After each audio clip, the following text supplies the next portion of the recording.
अभी यीशु का गुप्त आमद के समय में क्या होगा करके लिखा, वो भी थोड़ा सा मत्ती 24 का 36 से लेकर 46 तक पढ़िएगा। मत्ती 24 का 36 से लेकर 46, मैथ्यू 24 36 to 46। उस दिन और उस घड़ी के विषय में कोई नहीं जानता, ना स्वर्ग के दूत और ना पुत्र, परंतु केवल पिता। जैसे नूह के दिन थे, वैसा ही मनुष्य के पुत्र का आना भी वही पढ़ो। आना भी होगा।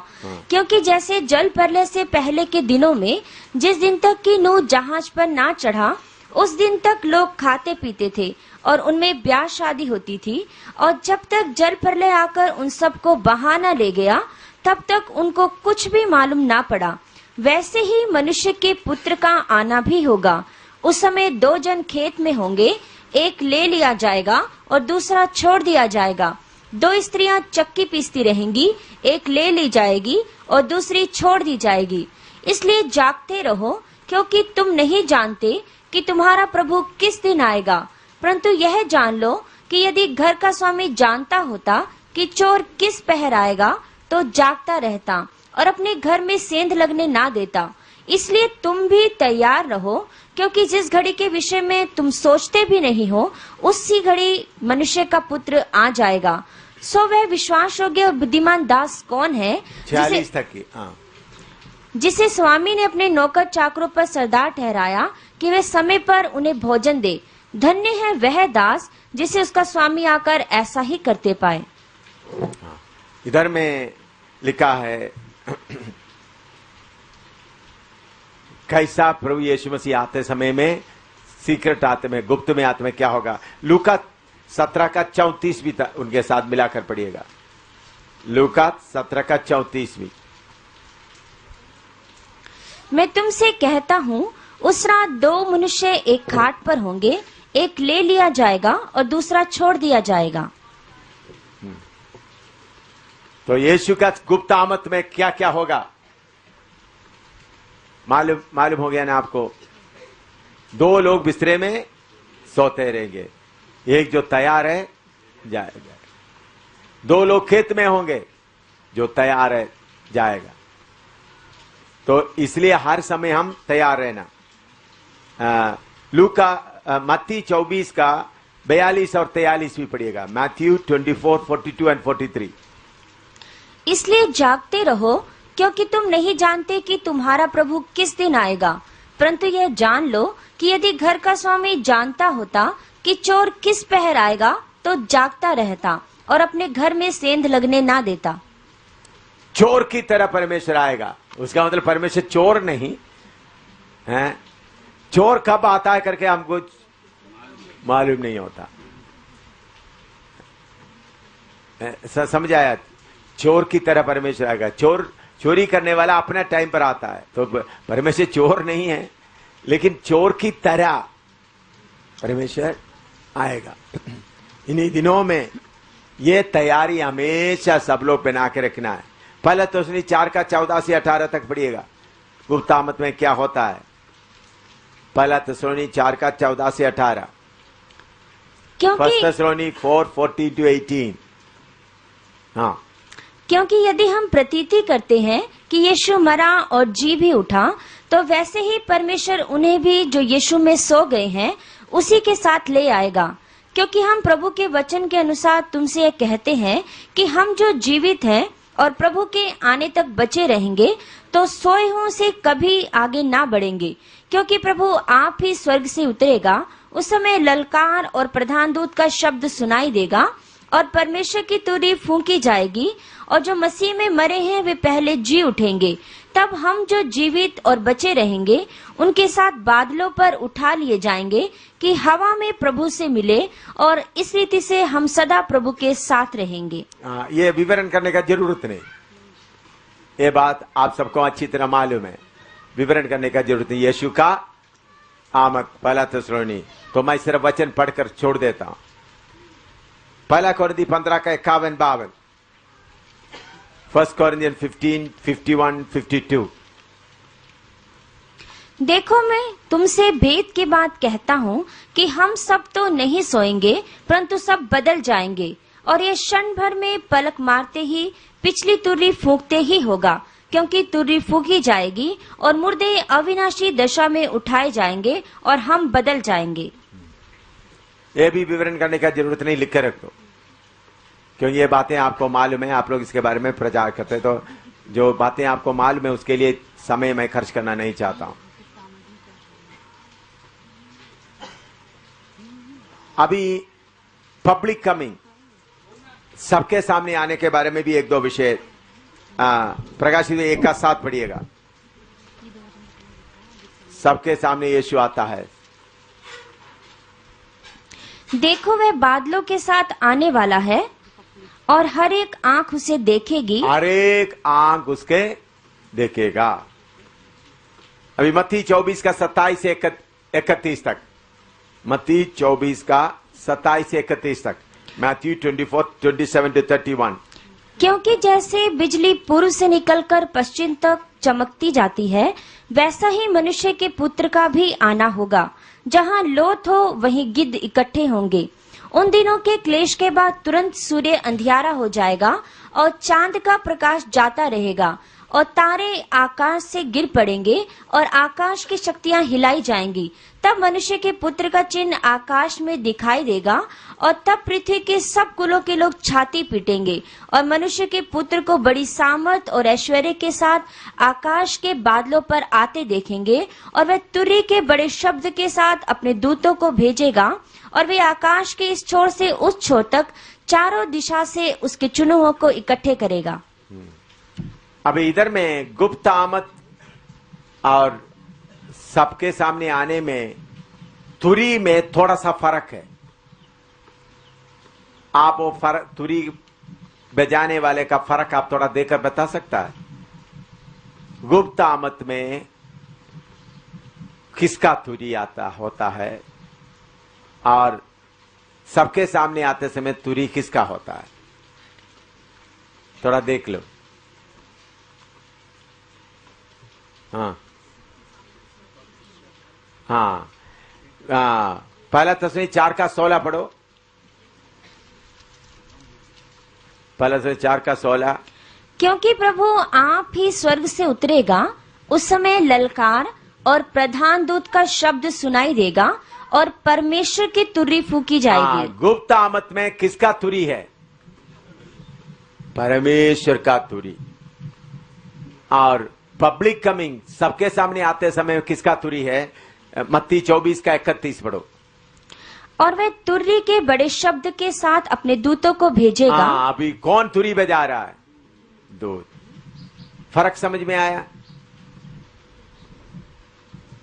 नहीं, मेरे ख्याल में सबको मिला नहीं, मिला है पॉइंट है? गुप्त आमद में तुरी किसका होगा? परमेश्वर का। क्यों? वो सीक्रेट है, सबको सुनाने का जरूरत नहीं है। समझा? पब्लिक कमिंग सबको सुनाना, इसलिए तुरी बहुत बजाया जाएगा। गुप्त आमद में आते समय में लंबा तुरी नहीं होगा। मेरे बच्चों इधर आओ, बस छोटा सा तुरी होगा। वो कौन बजाएगा? परमेश्वर। कौन सुनेगा? वो जो तैयार। सब नहीं सुनेगा, सबको सुनाने का नहीं है, लेकिन सबके सामने आते समय में तुरी कौन बजाएगा? स्वर्गदूत। वो किसको सुनाना है? सबको सुनाना। तो गुप्त आमद में सबको सुनाने का नहीं, जो तैयार रहेगा। तो इसलिए मेरे प्यारों, इन्हीं दिनों में यीशु मसीह बादलों पर आकर मेरे बच्चों इधर आओ करके बोलने का समय नजदीक आ रहा है। उस वक्त जो तैयार है वो सुनेगा। इसलिए हमेशा किस बात में तैयार रहें? प्रभु तेरी आमद के लिए हमको तैयार रख। अभी सीक्रेट कमिंग, पब्लिक कमिंग है। जकरिया 12 का 8 से 10 तक भी पढ़िएगा। जकरिया 12 का 8 से 10 तक।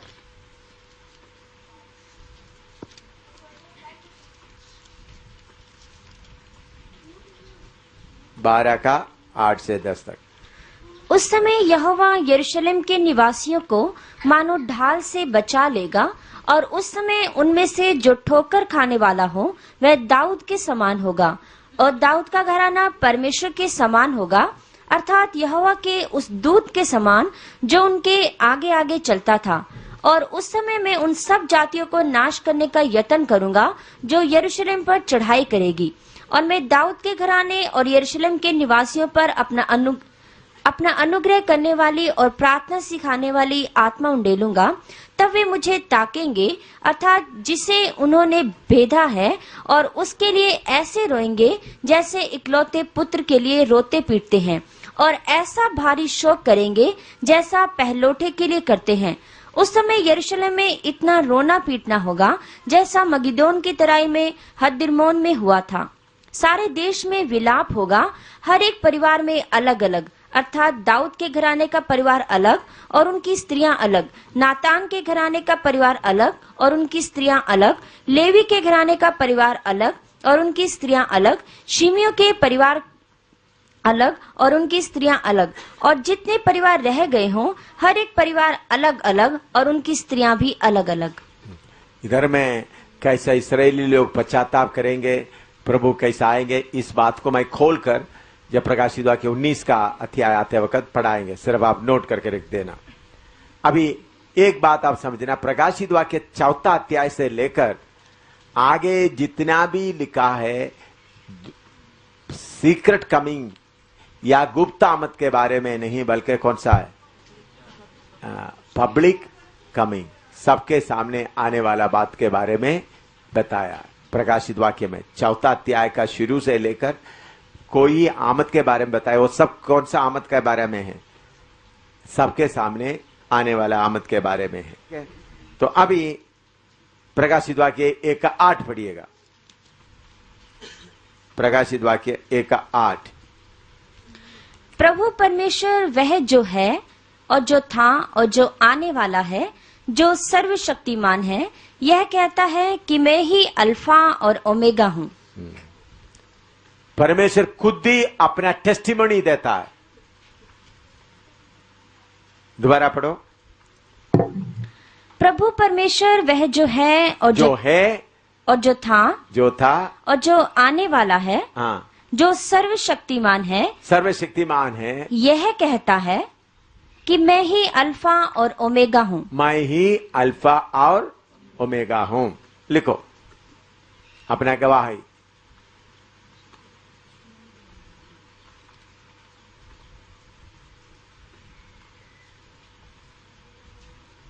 यशायाह 41 का 4, आइसिया 41:4, यशायाह 41 का 4, आइसिया 41:4। किसने यह काम किया है और आदि से पीढ़ियों को बुलाता आया है? मैं यहोवा जो सबसे पहला और अंत के समय रहूंगा, मैं वही हूँ। हाँ, मैं यहोवा जो सबसे पहला और अंत के समय में वही हूं।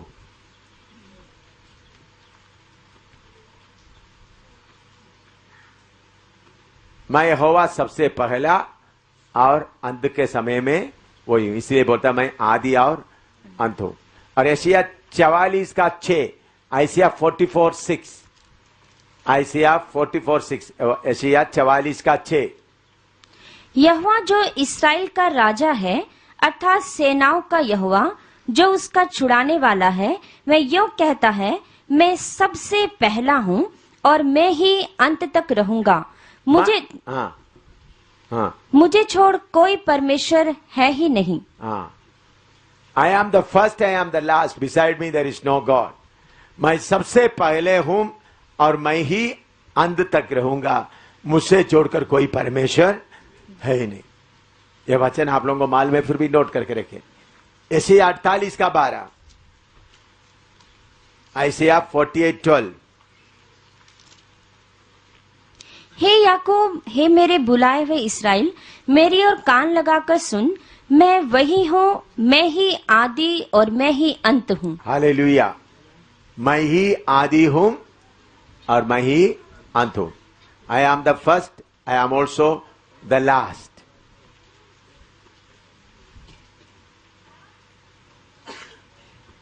समझ में आ रहा है भाई? सब लोगों को समझ में आ रहा है? हाँ।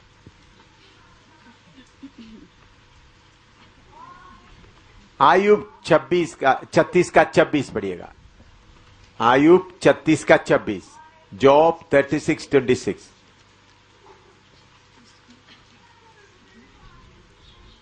देख, ईश्वर महान और हमारे ज्ञान से कहीं परे है, और उसके वर्ष की गिनती अनंत है। उनके वर्ष की गिनती अनंत है। आयसिया 36 का 26, 36:26, उसका वर्ष की गिनती अनंत है।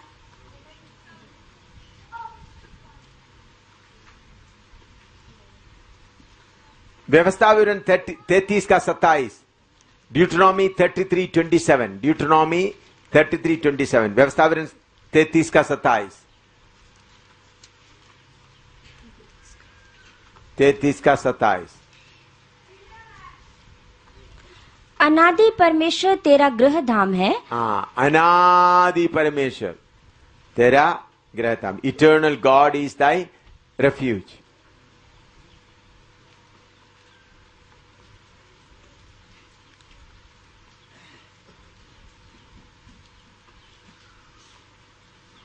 एशिया 9 का 6, आपको मालूम है, एशिया 9 का 6, आइसिया 9:6। क्योंकि हमारे लिए एक बालक उत्पन्न हुआ, हमें एक पुत्र दिया गया है, और प्रभुता उसके कांधे पर होगी, और उसका नाम अद्भुत युक्ति करने वाला, पराक्रमी परमेश्वर, अनंत काल का पिता और शांति का राजकुमार रखा जाएगा।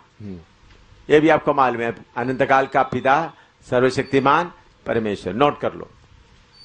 तो जिस परमेश्वर के बारे में हम सीख रहा है, वही एक ही परमेश्वर है जो आदि और अंत है, अनंत काल। मालूम है, सिर्फ मैंने वचन आपको दे दिया ताकि आगे जाए। अभी प्रकाशित भाई 1 का 9। मैं यूहन्ना, जो तुम्हारा भाई और यीशु के क्लेश और राज्य और धीरज में तुम्हारा सहभागी हूँ, परमेश्वर के वचन और यीशु की गवाही के कारण पतमस नाम टापू में था। हाँ, किस लिए उन्होंने पतमस टापू में गया? परमेश्वर का वचन और यीशु का गवाही। लिखो, यूहन्ना को पतमस टापू में भेजा गया, किस काम से? परमेश्वर के वचन के कारण और यीशु के गवाही देने के कारण। अभी हम प्रकाश विभाग में, और ये थोड़ा इंट्रोडक्शन था। अभी तक जो सीखा क्या है? भूमिका। इंट्रोडक्शन के भूमिका बोलते हैं, परिचय। हाँ, अभी हम देखते हैं यूहन्ना क्या देखा है।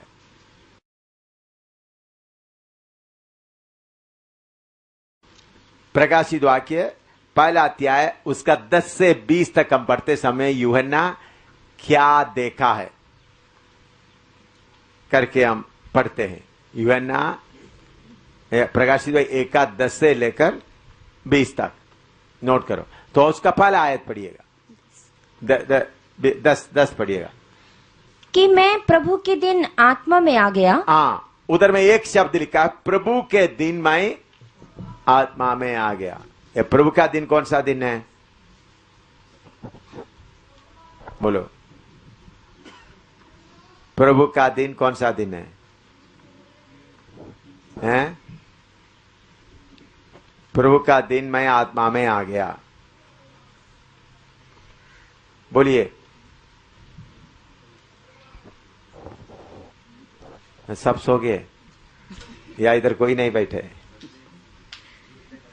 हाँ, जी उठने का दिन। बोलिएगा, प्रभु का दिन मैं आत्मा में आ गया। कौन सा दिन है प्रभु का दिन? न्याय का दिन। हाँ, कुछ लोग बोलते हैं न्याय का दिन। हाँ, बोलिएगा। यूहन्ना बोलता मैं प्रभु का दिन में मैं आत्मा में आ गया। प्रभु का दिन कौन सा है? शनिवार। और बोलिए, जी उठने का दिन। वो कौन सा दिन है? इतवार। तो कुछ लोग बोलते हैं शनिवार, कुछ लोग बोलते हैं इतवार। अब बहन लोग बोलो कौन सा दिन है प्रभु का दिन? मंगलवार है। बोलो, सब परमेश्वर का दिन है। प्रभु का दिन में मैं आत्मा में आ गया। बोलो, हैं? हैं? दर्शन देखा? हाँ, नहीं, उधर मेरा सवाल प्रभु का दिन कौन सा है? बोलो, इतवार है, सोमवार है, मंगलवार है, बुधवार है। कुछ लोग इतना बुद्धिमान है, मुंह नहीं खोलेंगे ताकि कोई किसी ने सच बोला, हाँ मेरा मन में भी वही था। ऐसा बड़ा बुद्धिमान भी है हमारे बीच में हैं? ऐसा बड़ा बुद्धिमान भी हमारे बीच में। देखो, मैंने वही बोलना था इसलिए अभी चुप रहेंगे। बोलो ना, प्रभु का दिन कौन सा है?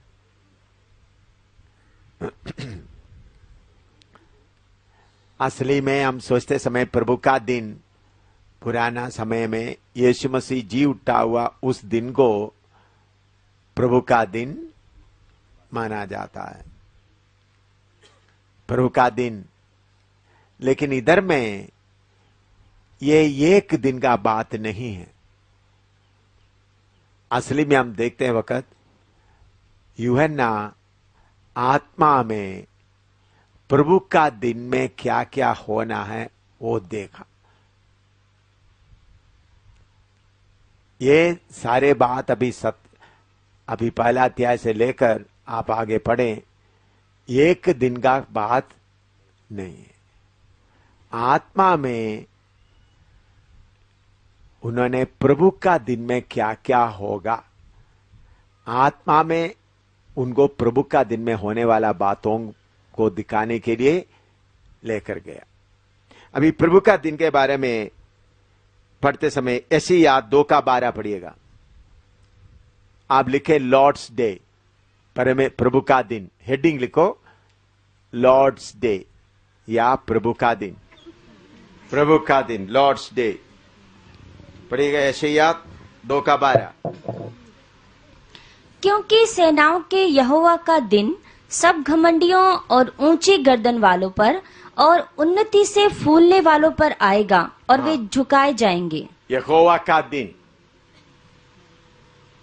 यहोवा का उस न्याय का दिन, यहोवा का दिन। दोबारा पढ़ो। क्योंकि सेनाओं के यहोवा का दिन, सेनों का यहोवा का दिन सब घमंडियों और ऊंची गर्दन वालों पर और उन्नति से फूलने वालों पर आएगा और वे झुकाए जाएंगे। सारे घमंडियों को क्या करेगा? झुकाया जाए। अभी जो यीशु मसीह के खिलाफ जो बोलता है, यीशु मसीह किधर है दिखाओ, हैं? उन सबको क्या करेगा? झुकाया जाएगा। प्रभु का दिन आ रहा है, अब थोड़ा सा खामोशी से रहो। प्रभु का दिन में सबको झुकाया जाएगा। योवेल 1:15, जोएल 1:15, हिंदी में क्या बोलते हैं? योएल 1:15 पढ़ो।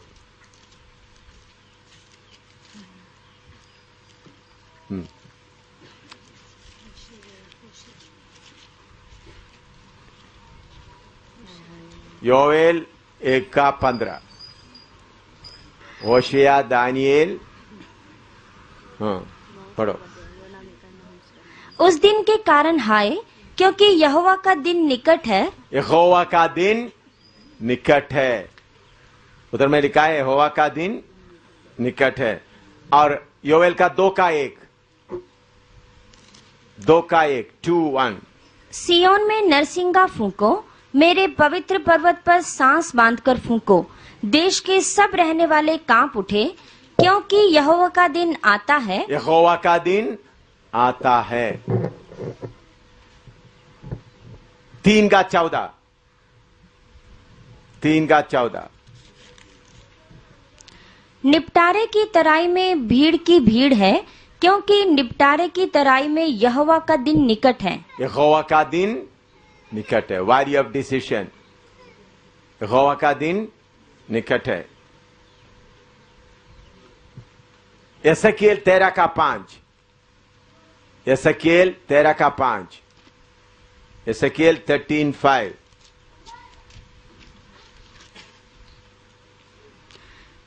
तुमने नाकों में चढ़कर इस्राएल के घराने के लिए भीत नहीं सुधारी, जिससे वे यहोवा के दिन युद्ध में स्थिर रह सकते। यहोवा का दिन में युद्ध में स्थिर रहे।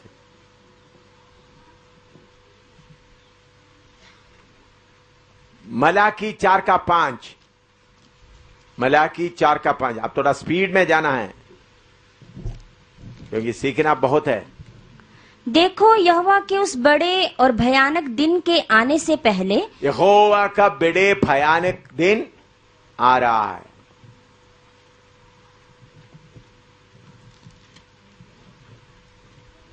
मलाकी 4:5, भयानक दिन। प्रेरितों काम 2:20, प्रेरितों काम 2:20। प्रभु के महान और प्रसिद्ध दिन के आने से पहले, प्रभु का महान और प्रसिद्ध दिन के आने से पहले।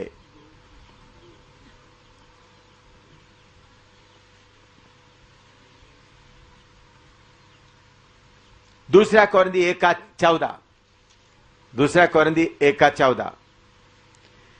जैसा तुम में से कितनों ने मान लिया है कि हम तुम्हारे घमंड का कारण हैं, वैसे तुम भी प्रभु यीशु के दिन हमारे लिए घमंड का कारण प्रभु ठहरोगे। यीशु का दिन, प्रभु यीशु का दिन। पहला थिस्सलुनी 5:2, फर्स्ट थिस्सलुनी 5:2। क्योंकि तुम आप ठीक जानते हो कि जैसे रात को चोर आता है, वैसे ही प्रभु का दिन आने वाला है। प्रभु का दिन आने वाला है।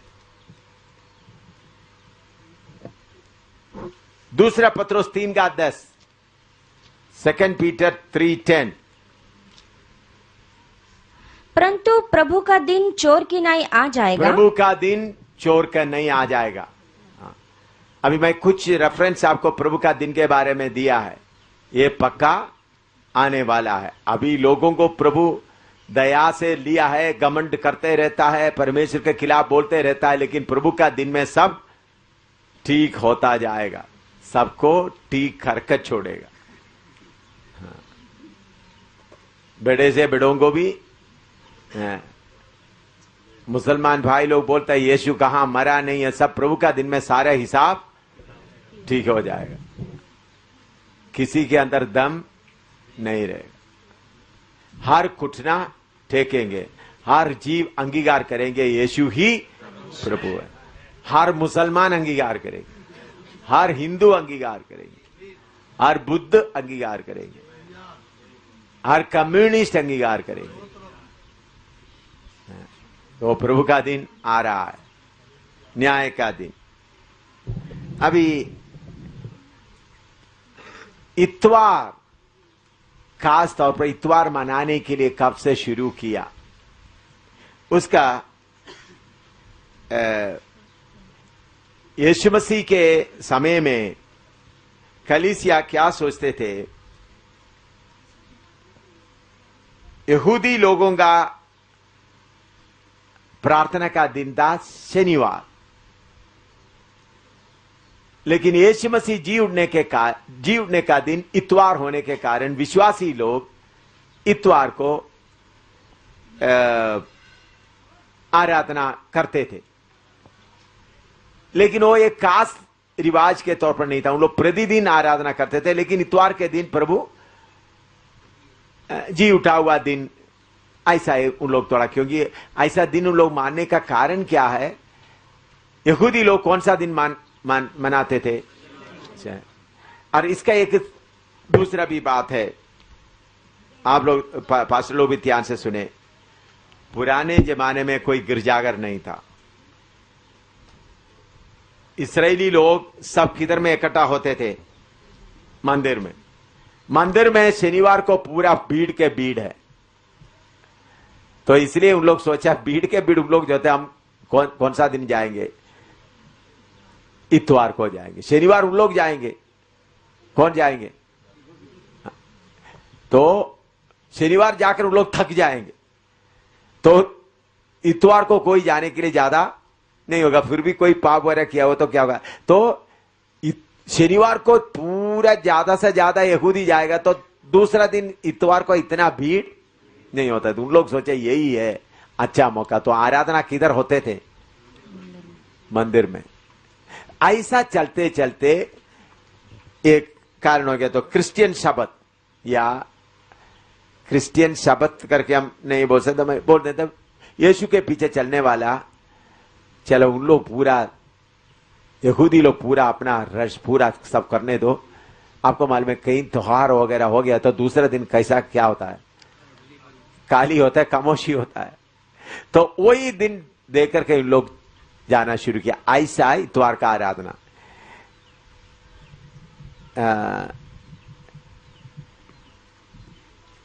लेकिन ये जो कॉन्स्टेंटाइन आने के बाद इतवार का दिन ज्यादा महत्व हो गया, क्योंकि वो सूरज का दिन है। संडे, संडे, सूरज का दिन। ऐसा होने के बाद इतवार के स्पेशल हो गया। तो हम लोगों के लिए इतवार, सोमवार, मंगलवार, बुधवार सब एक ही जैसा है। ये संडे, फिर एक बात है, संडे छुट्टी का दिन है तो सबको आराधना करने के लिए थोड़ा आजादी है। एडी 321 में, एडी 321 रोमन एम्परर कॉन्स्टेंटाइन सबको छुट्टी घोषित कर दिया। कब? एडी 321 में।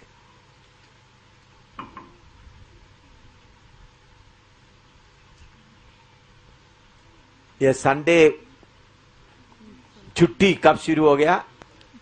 एडी 321, यीशु मसीह जी उठ कर जाने के 321 साल बाद। और कौन इसका ऐलान कर दिया? कॉन्स्टेंटाइन। उन्होंने जब मसीह बन गया एडी 321। मैंने पहले भी आपको बताया, पूर्व की ओर देखकर प्रार्थना करना। रोमन कैथोलिक और प्रोटेस्टेंट लोग सब किधर देकर प्रार्थना करता है? पूर्व की ओर। यह किधर से आया है? पहले किसका पूजा होता था? सूरज का पूजा होता था, वही आगे आया। अभी रोमन कैथोलिक चर्च इधर की, इधर भी आप जाकर देख लेना, किधर किधर किसकी ओर उसका मुंह है, हर जगह में।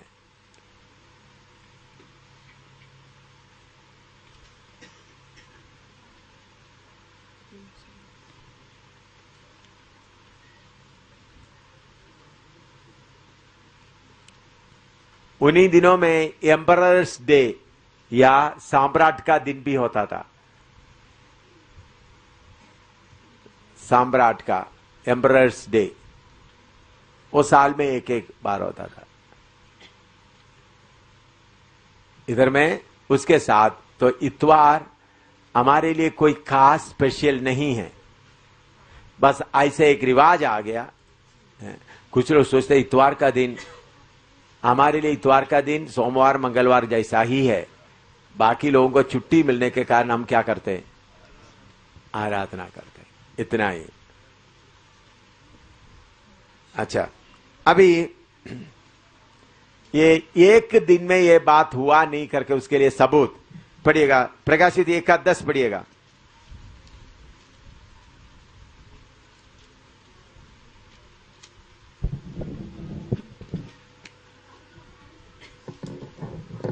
प्रकाश 1:10 कि मैं प्रभु के दिन आत्मा में आ गया और अपने पीछे तुर्री का सा बड़ा शब्द यह कहते सुना। बस इधर में मैं थोड़ा सा आपको डिफरेंस बताने के लिए उसका 4:2 पढ़िएगा। प्रकाश 4:2। और तुरंत मैं आत्मा में आ गया और क्या देखता हूँ कि एक सिंहासन स्वर्ग में धरा है और अभी 17 का 3 पढ़िएगा।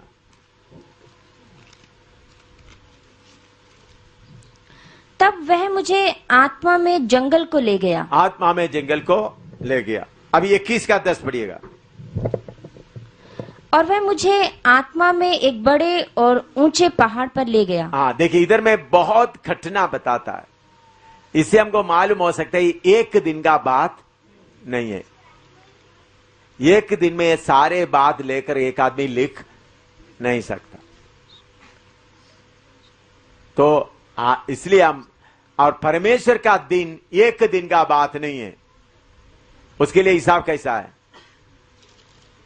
परमेश्वर के एक दिन 1000 साल, 1000 साल एक दिन। तो परमेश्वर का एक दिन हमारा 24 घंटे का दिन नहीं है।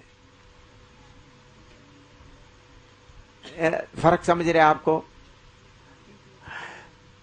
परमेश्वर का एक दिन बताया, परमेश्वर का दिन आ रहा है, वो दिन 24 घंटे का दिन नहीं है। परमेश्वर का कार्य पूरा होने का दिन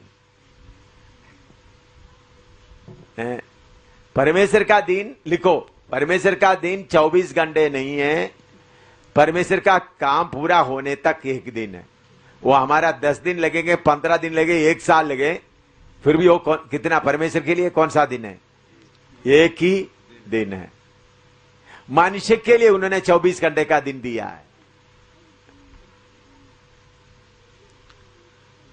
मनुष्य के लिए 24 घंटे का दिन दिया है। परमेश्वर का दिन एक दिन किधर है? वो परमेश्वर का एक दिन 1000 साल के तक किधर में लिखा है? पहला पत्रस 3 का 8 लिखो। पहला पत्रस 3 का 8।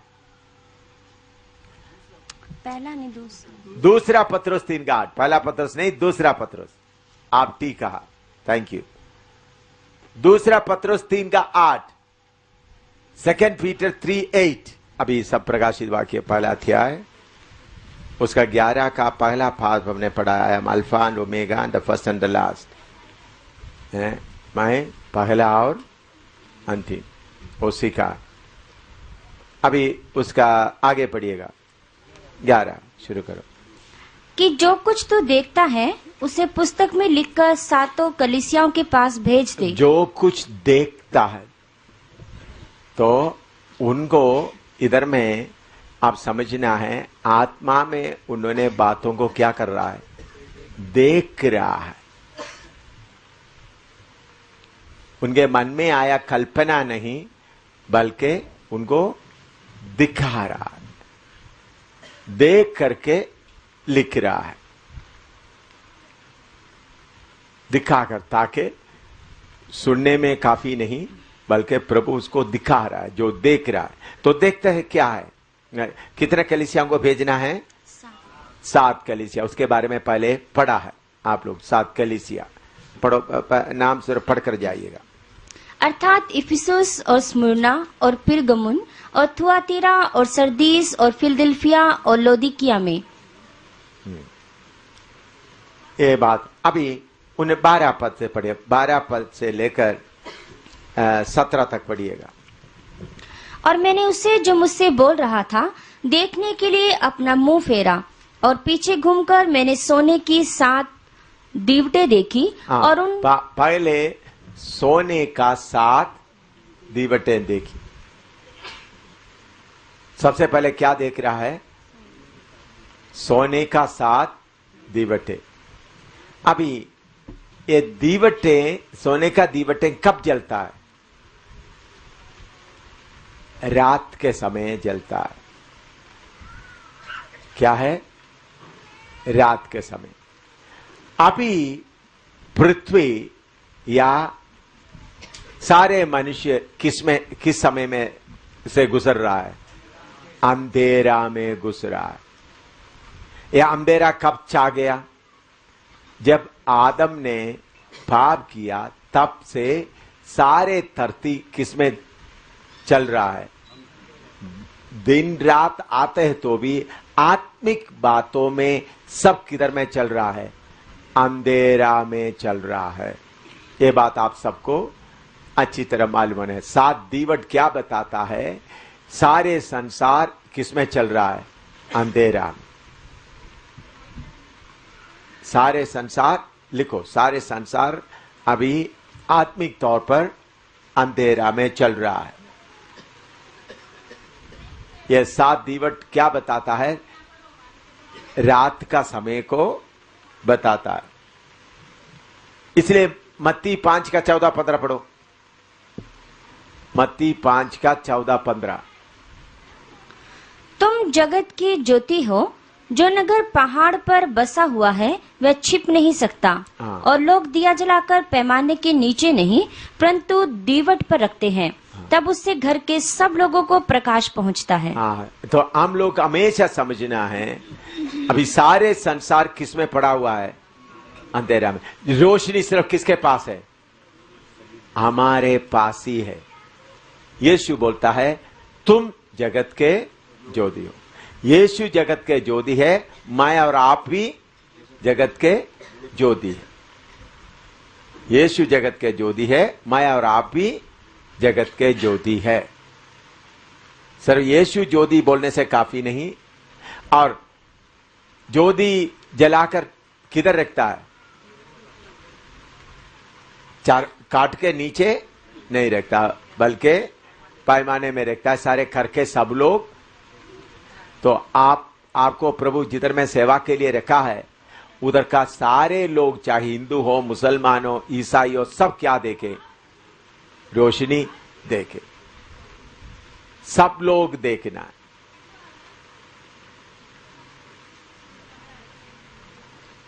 फिलिपी 2 का 15-16। फिलिपी 2 का 15-16। ताकि तुम निर्दोष और भोले होकर टेढ़े और हठीले लोगों के बीच परमेश्वर के निष्कलंक संतान बने रहो, जिनके बीच में तुम जीवन का वचन लिए हुए जगत में जलते दीपकों की नाई दिखाई देते हो, कि मसीह के दिन मुझे घमंड करने का कारण हो कि ना मेरा दौड़ना और ना मेरा परिश्रम करना व्यर्थ हुआ। तो ये भी बात आप सबको अच्छी तरह मालूम है। हमको प्रभु किधर रखा हुआ है? टेढ़े और अटीले। ये है बड़ा प्रॉब्लम है, टेढ़े और अटीले लोगों के बीच में हमको कैसा रखा है? अच्छे लोगों के बीच में तो अच्छा है। पति पत्नी है, चाहे पत्नी हो, चाहे पति हो, चाहे भाई बहन हो, और आपस में टीम के लोग इकट्ठा रहता है, मालूम हो जाते अंदर में क्या क्या। टेढ़े और अटीले लोगों के बीच में क्या होना है? रोशनी के संतान। अच्छे लोगों के बीच में रहना बहुत आसान है। जो टेढ़े लोगों के बीच में, हालेलुया, कितना मुश्किल है। कोई मुश्किल तो नहीं है ना। अगर मसीह आपके अंदर जीवित रहेगा तो कोई मुश्किल नहीं है।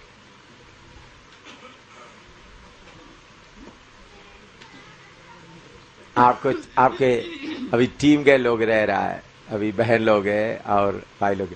कुछ बहन लोग और भाई लोग बोलते मुझे छेड़ना नहीं। क्या बोलते? छेड़ेगा तो मेरे अंदर का चीज है बाहर छेड़ने। मुझे ये बातें सुनकर बहुत हंसी आता है। मुझे फिर टाइम नहीं है उन लोगों को छेड़ने के लिए, नहीं तो मैं टाइम होता तो मैं छेड़ता रहता। मुझे टाइम नहीं है।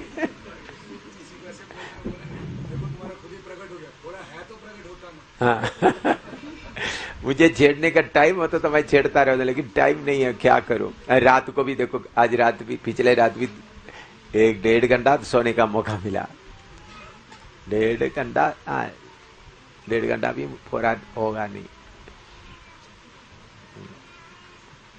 तो टाइम कम मिलता है। मुझे छेड़ने, अगर कोई कुछ बोलता है मुझे छेड़ना है, तो मुझे तो फिर ऐसा होता है इसको छेड़ कर देखो इसके अंदर का गंदगी क्या क्या है। भाई हम आपस में रहते समय में एक एक का अंदर का गंदगी निकालना बहुत आसान है देखने के लिए।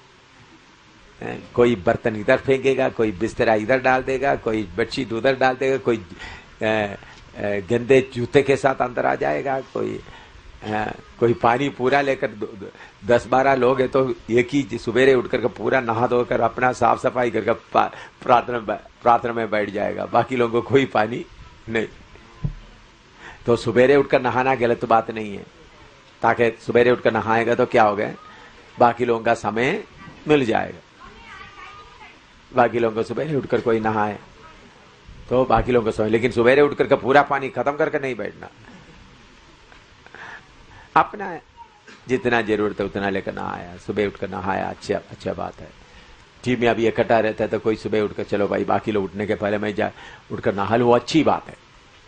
ऐसा आदत बहुत अच्छी है ताकि बाकी लोगों को क्या मिले, समय मिल जाए। लेकिन सुबह उठकर सारे पानी खत्म करके नहीं बैठना।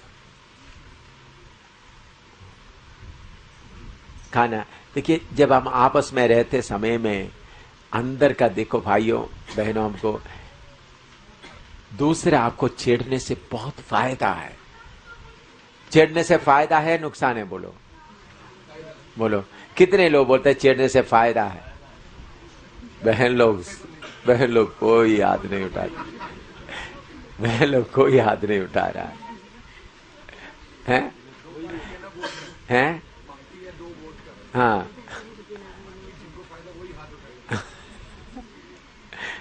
छेड़ने से फायदा है करके कितना लोग, बहन लोग बोलो, बहन लोग में कितने लोग बोलते हैं छेड़ने से फायदा? हाथ ऊपर करो। 2-3 ही है, बाकी लोग नहीं। हाँ है वह लोग क्या बोलते हैं? छेड़ना नहीं। हालेलुया।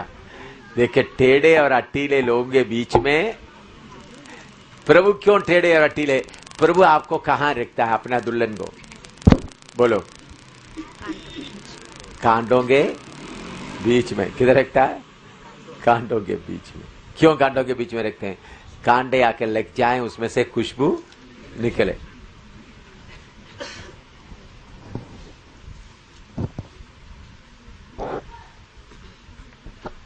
तो छेड़कर आपके अंदर का कांटे सब निकल जाना है, बिल्कुल। लेकिन कुछ लोग बोलते हैं मुझे छेड़ना नहीं, मुझे छेड़ना है, मैं बारूद से भरा हुआ हूं, फट जाएगा। मुझे छेड़ना है। हाँ, देखी जा छेड़ना। देखी जा छेड़ी ना, नहीं छेड़ना। हाँ, वो तो ये मेरे ख्याल में शारीरिक छेड़ने के बारे में होगा। हाँ, लेकिन फिर भी है। हाँ हाँ, छेड़ना। लेकिन मसीलों के बीच में छेड़ना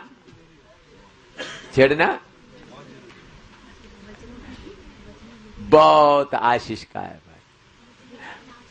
हैं? नहीं छेड़ना वचन में लिखा है ना। बाइबल में किधर लिखा है? थोड़ा बताओ। हैं? किधर लिखा है? थोड़ा निकालो। ना छेड़ो, थोड़ा निकालो। हाँ, लिखा।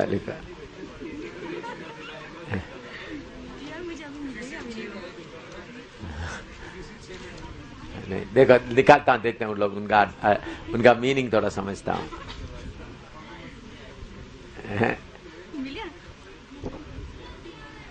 हाँ, पढ़ो। कौन सा 5 का? गलाती। हाँ, पढ़ो।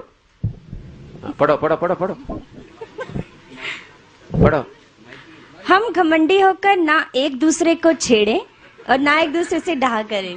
क्या? घमंडी होकर? हम घमंडी होकर ना एक दूसरे को छेड़े और ना एक दूसरे से डाह करें। हाँ, वचन ढूंढ ले। उधर में लिखने का मतलब क्या है? बोलो, उधर में लिखा हुआ मतलब क्या है? उसका ऊपर का 2 वचन भी पढ़ो। और जो मसीह यीशु के हैं, उन्होंने शरीर को उसकी लालसाओं और अभिलाषाओं समेत क्रूस पर चढ़ा दिया है। हाँ। यदि हम आत्मा के द्वारा जीवित हैं, तो आत्मा के अनुसार चले भी। हम घमंडी होकर एक दूसरे को ना छेड़े, ना एक दूसरे से डाह करें। यह किसके लिए लिखा है? जिन्होंने अपना शरीरता को क्रूस पर नहीं चढ़ाया है। ठीक है, किसको लिखा है? किसको लिखा है? हैं?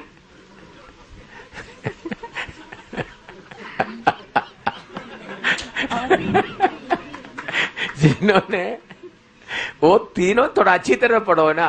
आप सोचे होगे मैं पढ़ा नहीं होगा, शायद मुझे मालूम ही नहीं होगा। देखिए, उधर में छेड़ने, उधर में लिखा हुआ बात अच्छी तरह, मैं अभी इन लोग, इसलिए मैं बोलता हूं, लोग पढ़ लिया तो धन्यवाद हो। जिन्होंने अपने आप को क्रूस पर नहीं चढ़ाया, उनको बोल रहा है तुम क्या करो?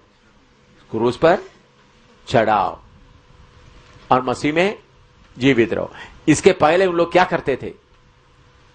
नहीं चढ़ाते थे, छेड़ते हुए मसीह जीवन बिताता है। तो क्रूस पर चढ़ा हुआ लोगों को बार बार छेड़ कर देखना है, चढ़ाया है या नहीं। तो चढ़ाया बोलकर जेब में रखा है, तो छेड़ते समय आ जाता है, तब मालूम होता है चढ़ाया है या नहीं। समझ आया? कितने लोगों को समझ आ रहा है? फिर भी बहन लोग समझ में नहीं आएगा, हैं? समझना नहीं चाहते। हाँ, अभी सब्जेक्ट आ गया। देखिए, मैं माफी क्यों मांगता हूं? मेरा शारीरिकता को क्रूस पर चढ़ाया है, लेकिन वो मरा नहीं। वो कभी कभी क्या करता है? अपना सिर उठाने कोशिश करता है। माफी मांगते हुए उसका उठाए हुए सिर को मैं मारकर क्या करता हूं? नीचे कर देता हूं।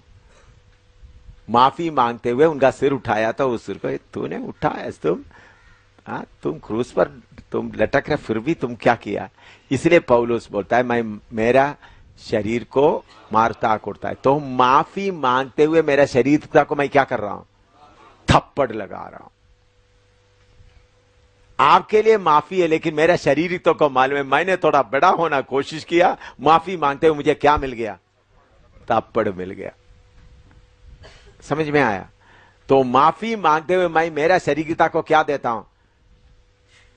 थप्पड़ लगाकर जिस पिंजड़ा में तुमको रखा उधर ही पड़ा रहो। यह है जय का जीवन। ऐसा बार बार थप्पड़ मारता है तो छेड़ने से फायदा क्या है?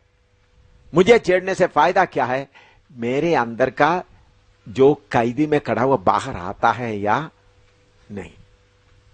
तो छेड़ना हमेशा के लिए आशीष का कारण है। चाहे पति छेड़े, पत्नी छेड़े, तो छेड़ कर प्रकट हो गया तो एकदम क्या करो? दूसरे के ऊपर दोष लगाने के जगह में, हां, एक पिंजड़े से थोड़ा सा बाहर, आपको मालूम, कभी पिंजड़े में पड़ा हुआ तो भी थोड़ा मुंह, थोड़ा पूंछ वगैरह बाहर दिखाएगा, तो उसको मारकर अंदर डालना। तो छेड़ना बहुत फायदा का है। किसी समय देखो, समय पर मैं जागते हुए छेड़ेगा तो बाहर नहीं आएगा, अनजाने में समय में छेड़ना। तो ये छेड़ने आ रहा है करके मैं जागते हुए रहेगा तो अंदर पड़ चले, अनजाने में छेड़ना है। छेड़ कर देख लो।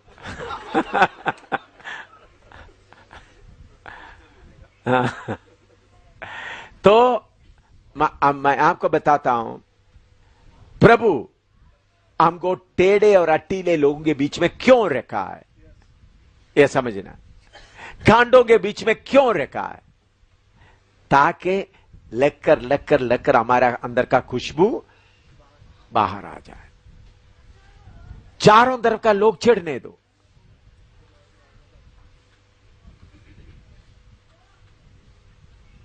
देखो, मैं आपको नंगा बता नहीं सकता, लेकिन बताना पड़ रहा है।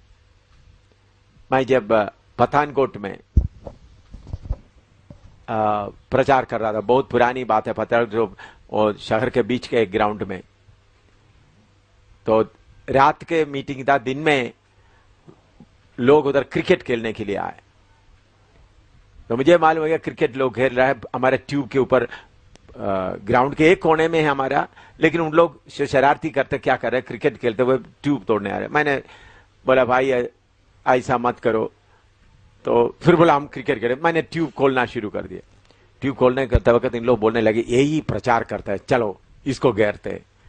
10-12 लड़के लोग आ गया, मुझे घेर लिया।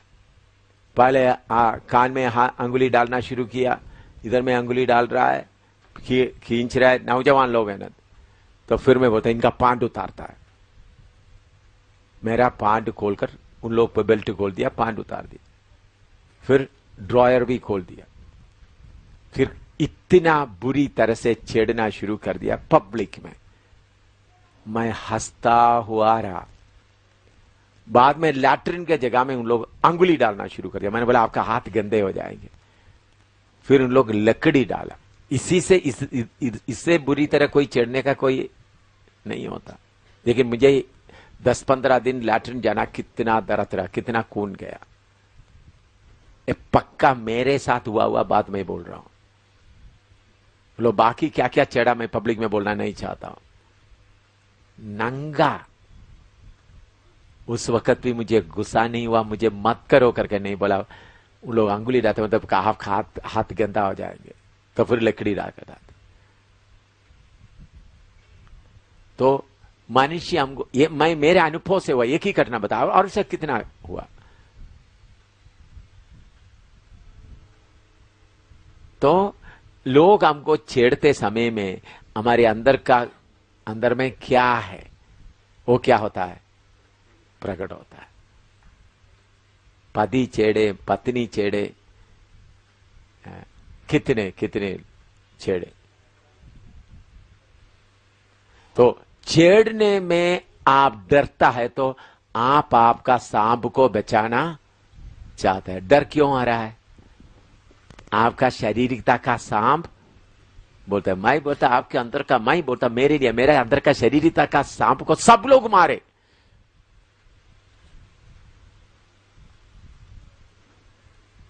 सब लोग मारे।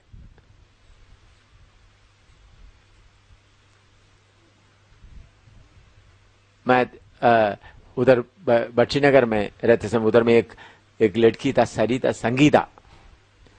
संगीता क्या किया, बारिश के समय में, शाम के समय बारिश में पब्लिक में जाकर नहाना शुरू कर दिया।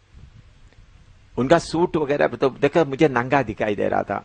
मैंने एक छोटा सा लाठी लेकर के उधर में 3-4 दुकानदार वगैरह, दुकानदार मजा उठा रहा है, ये नंगा उधर, नंगा नहीं, बारिश में क्या कर रहा है, कपड़ा पहन कर नहा रहे हैं। मैंने जाकर पीछे, चलो अंदर जाओ। उन्होंने बोला देखो ये मुझे मार रहा है, रात को इन्होंने मुझे बहुत पकड़ा, मैं उसको मुझे पकड़ने नहीं दिया, इसलिए वो गुस्सा अभी आपके ऊपर उतार रहा है। क्या बोल रहा है? दुकानदारों के सामने बोल रहा है ये आदमी, ये बड़ा पवित्र बोल के बैठा, रात को मुझे कितना छेड़ा आपको मालूम है, मैं इनको मारने नहीं दिया, इसलिए मेरे ऊपर गुस्सा आता है। तब मुझे गुस्सा नहीं आया, मुस्कुराया, अच्छा ठीक है बेटी, गुड। क्या बोला? क्या बोला? ठीक है, गुड। और बोलो। मुझे इतना भी गुस्सा नहीं आया। असली में क्या आना चाहिए था मुझे, हैं? उन दुकानदारों के, शाम वगैरह दुकानदार 10-12 दुकानदार है, ये रात को मुझे इतना कर रहा था, रहते थे, अभी मैं उनको इनकार कर दिया, इसलिए इन्होंने मुझे पब्लिक में मार रहा था। वो नहाने के कारण मैं आकर छोटा सा लाठी लेकर उनको मारा, लेकिन मुझे उल्टा उन्होंने इल्जाम लगाते समय मुझे क्या आना चाहिए था? क्या आना चाहिए था? गुस्सा बाल मानिद नहीं आया, थोड़ा सा भी नहीं आया। मैंने कहा, अच्छा बेटी गुड, लेकिन तुमको मैं बाहर नहाने नहीं दूंगा, अंदर जाओ। फिर भी बाहर खड़े होकर बहुत देर तक मैंने बोला जितना देर तुमको बोलना है बोलो, कहानी बोलना है तो बाद में तुम किधर जाए, अंदर बाथरूम में जाकर नहा लो। तो मुझे उससे क्या फायदा हुआ, वो बेटी इतना मुझे बुरा बोलने पर भी मेरे अंदर का सांप खड़ा नहीं हुआ।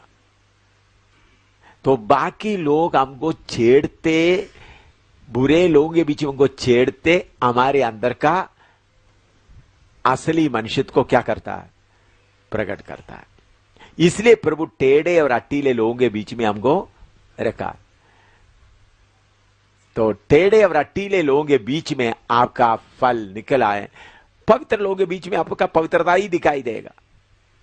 बुरा बोलने वाला, गाली बकने वाला, आपको हर तरह से बुराई बोलने वाला, हर तरह से गंदगी आपके खिलाफ बोलता है, वो बहुत ही फायदा है। तारीफ करेगा तो आपका सांप क्या हो जाए, अच्छी तरह से रहेगा, लेकिन आपको छेड़ेंगे तो क्या हो जाएंगे। अगर आपको दुख भी, माई देखना, छेड़ेगा तो दुख भी नहीं आना है, तभी जय है। नहीं बोला छेड़ने से आपके अंदर दुख भी नहीं आना। वो है जिन्होंने अपने शरीर को, शरीरता को क्या किया, क्रूस पर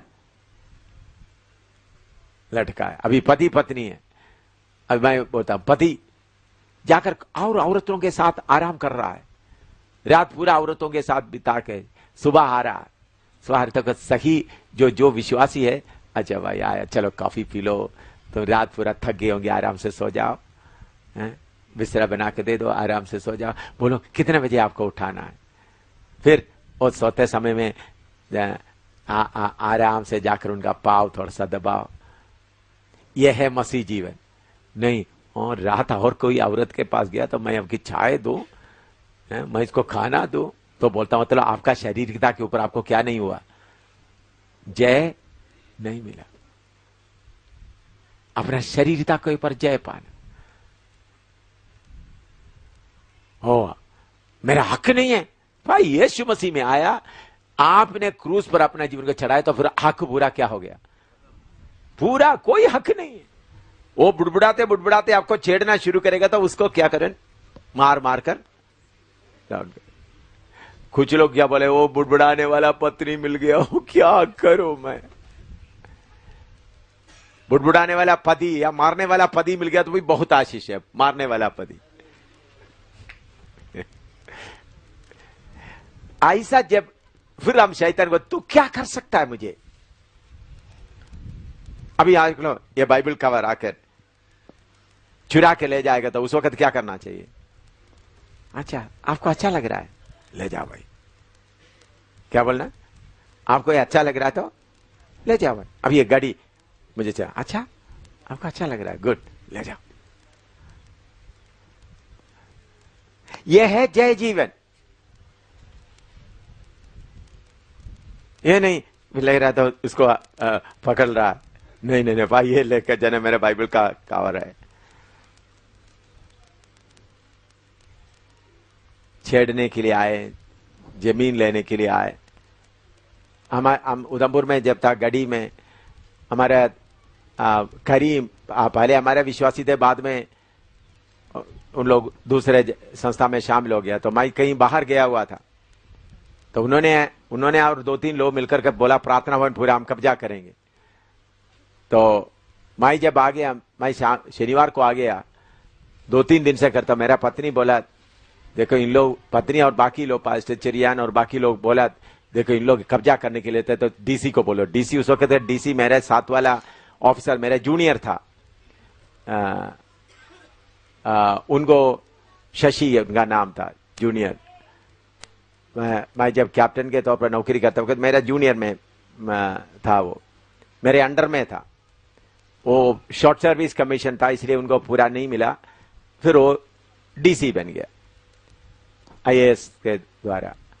तो मुझे अक्रम मिला भी था, मैं जब उधर है तो मुझे बहुत आदर देता था। मेरा पत्नी और दूसरा पास चरियन वगैरह सोचा मैं शशि को फोन करेंगे बोलेंगे इनको थोड़ा समझाओ। मैंने बोला भाई थक कर आ गया, शाम को आया, थोड़ा पहले मुझे थोड़ा चाय दे दो। तो चाय पिया। मैंने सीधा करीम के घर में गया। भाई करीम भाई, इनका पति, लोग बड़ा गुस्सा में बैठा हुआ, लोग सोचा मैं लड़ेंगे। करीम भाई, मैंने बोला भाई अगर 2 घंटा आप समय, मुझे मालूम हो गया आपको ये जमीन है, मकान वगैरह सब चाहिए, मैंने सुना है, 2 घंटा समय देगा तो हम थोड़ा सा बर्तन वर्तन पैक करेंगे, थोड़ा कपड़ा लेंगे, हम चलेंगे।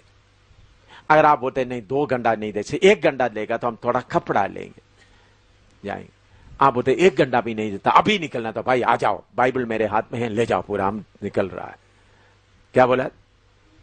मैंने कुछ भी नहीं पूछा, आप क्यों पूछ रहा है, नहीं, मैं सोचा पूरा उनके सिर पर डालकर निकल जाओ बाइबल लेकर। मैं बोला मेरा पत्नी, मैं उन लोग उधर है, हमको और कुछ भी नहीं चाहिए, मैं निकल रहा हूं। भाई उठकर खड़ा हो गया। पति पत्नी एकदम पांव पर गिर पड़कर छाती पीट कर रो रहा, जमीन में मार मार कर रो रहा है, इतना बड़ा पाप हमारे ऊपर ना आने दे। मैं सचमुच में कर रहा था, मैं सोच रहा था पूरा उन लोग ले, पूरा कपड़ा, पूरा सामान, पूरा किचन का सामान ले तो कितना अच्छा हो गया। उसे अच्छा कौन सा है? तो लोग आपको छेड़ता है तो बहुत धन्यवाद देना है। असली में देखें तो छेड़ने वाला ही आपका आशीष है। मैं आपको बताऊं, मुझे बदनाम करने वाला मेरा आशीष है। मुझे तारीफ करने वाला नहीं, मुझे बदनाम करने वाला। बदनाम करने वाला बदनाम करके मेरे जो जितना उन लोग बदनाम करते हैं, मुझे क्या दे सकता है? आशीष। बदनाम करके किसको मारता है? मेरा अंदर का खुदी को, शारीरिकता को मैं मारता हूं, दूसरा मारता। भाई तुम बदनाम करके मारते हो, धन्यवाद। मैं मारने से इतना जल्दी नहीं मारता, तुम मारेगा तो थोड़ा जल्दी असर पड़ेगा। यह है असली मसीह जीवन जो मैं अनुभव करता हूं, इसका मीठापन कितना है। लेकिन शैतान को कहीं क्या नहीं करेगा। अभी बड़ा शक्ति से शैतान का शक्ति, अभी ब्रेक में भी शक्ति प्रकट हो गया। 2 प्रकट हो गया, 2 या 3 प्रकट हो गया। ये ब्रेक में बिना बोले जाओ, तुम्हारा जगह में जाओ, भेज कर आ गए। लेकिन बाकी लोग हमको छेड़ेगा तो हम क्या करना है? तो टेढ़े और अटीले लोगों के बीच में हम क्या, कैसा बनकर रहना है? हाँ, रोमी 13 का 12 पढ़िएगा। रोमी 13 का 12, उसी विषय का आगे। रात बहुत बीत गई है और दिन निकलने पर है, इसलिए हम अंधकार के कामों को तज कर ज्योति के हथियार बांध लें। हालेलुया। अभी पूरा संसार किस में चल रहा है? अंधकार में चल रहा है। रोशनी के उन लोग गलती कर रहा है, अंधकार में तड़पते हुए गलती कर रहा है। हमारा काम है उनके लिए रोशनी दिखाए। लिखो,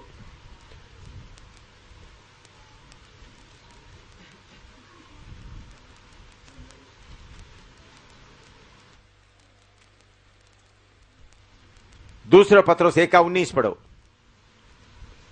दूसरा पत्रोस 1 का 19।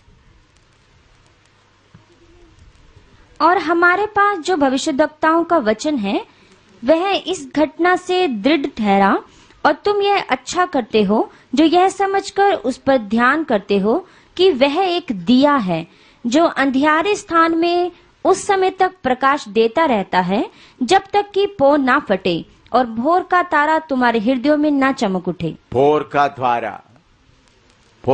अभी हम अंधेरा में चल रहा है। नबूवत एक रोशनी की तरह है।